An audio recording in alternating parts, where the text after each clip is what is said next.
Okay, so if you've ever felt completely crushed by unwarranted criticism, or honestly just overwhelmed by the nonstop 24/7 information cycle we live in, well, you are definitely in the right place. Welcome to today's explainer. We are going to break down a really powerful three-pillar framework from our source material that's specifically designed to help you become intellectually, spiritually, and emotionally tougher. So, what does true toughness actually mean? I mean, we usually think of it as, just physical strength or maybe that sheer gritted teeth stubbornness. But our source reveals something way more profound. True resilience? It requires a deeply deliberate approach. It isn't just about taking a punch. It's about systematically upgrading how your mind, your spirit, and your emotions process the entire world around you. Here is our roadmap for getting there. First, we'll break through knowledge barriers. Second, we're going to audit your soul and body. And third, we'll look at how to endure criticism and polish your skills. All right, let's jump right into part one, breaking through knowledge barriers to overcome ignorance. To build a rock-solid foundation, and honestly, to actually see through the spin of media narratives, especially when we're talking about complex political and economic issues, you absolutely need a baseline. The source is super explicit here. It advises committing to reading a minimum of 100 books to build up this core literacy. Now, I know 100 books sounds like a literal lifetime of homework, right? Actually, the source says the ideal for total, absolute mastery is 1,000 books. But hitting that crucial baseline of 100 is really where the magic starts happening. Look at it this way. Even if you just pace it out at 10 books a year over a decade, you are going to transform from someone who gets swayed by every passing opinion into someone with a totally grounded, historically informed perspective. It's a total game changer. But let's be real for a second. If you're a busy professional, you probably do not have a spare decade just lying around to figure out what's happening in the world.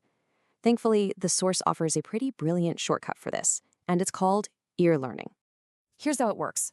Instead of 10 years of grueling, isolated solo study trying to wrap your head around some complex international issue, you lean on your network. If you cultivate relationships with highly intelligent, truly wise people, you can literally just ask them for the correct perspective. They can take a whole decade's worth of reading and synthesize it for you in, 1 or 2 minutes? It is an incredibly efficient way to level up your understanding. Moving on to part two, it's time to audit your soul and body for an internal inspection. So, to build spiritual toughness, we turn to something called the fourfold path.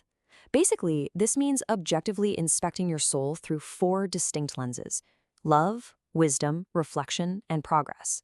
If you ever hit a wall in your personal growth, and we all do, an audit is required. For instance, if your relationships are just failing left and right, don't just blindly push harder on the love pedal. You might actually be lacking in wisdom, or maybe you just haven't done enough reflection. It's all about finding that balance. Now, what makes this audit really fascinating is how these abstract spiritual reflections actually map directly onto physical regions of your own body. The source treats the human body as an equal-sized vessel for the soul, and it focuses entirely on the dynamic, constant connection between the head and the chest. This creates just a brilliant internal cross-check system. Think about it. When you're suffering from emotional relationship turmoil, which is located in the chest, right, the center of emotion, you have to step back and analyze it with the cool, calm intellect of your head. You use reason to untangle all that emotional chaos. But on the flip side, if you commit an intellectual error or you're harboring arrogant thoughts up in your head, logic isn't going to fix that. You actually have to use the emotional reflection of the chest. You need to feel a genuine sense of human shame to correct those bad thoughts. It is a perfectly balanced, built-in internal audit. Okay, finally, part three, how to endure criticism and polish your skills. Whenever you step out into the world and try to do something big, you are going to encounter haters. It's just a fact. But rather than viewing jealousy as this purely toxic, negative force, this source suggests we need a major paradigm shift here.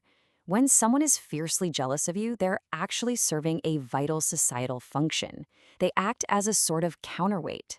So how do we actually handle this societal pushback? Well, first you just have to accept that having incredibly high ideals will naturally invite misunderstanding. People aren't always going to get it. But more importantly, and this is key, you have to use their jealousy as a mirror.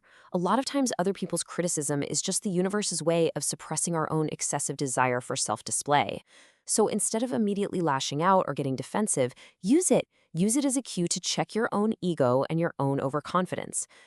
Which brings us to this really beautiful metaphor in the text for reframing our suffering. They call it the dormant period, or the period of lying low. I want you to think of a bird hiding low in the tall grass. That bird isn't defeated, not at all. It's just conserving its energy, waiting out the storm, and quietly, deliberately preparing for its future flight.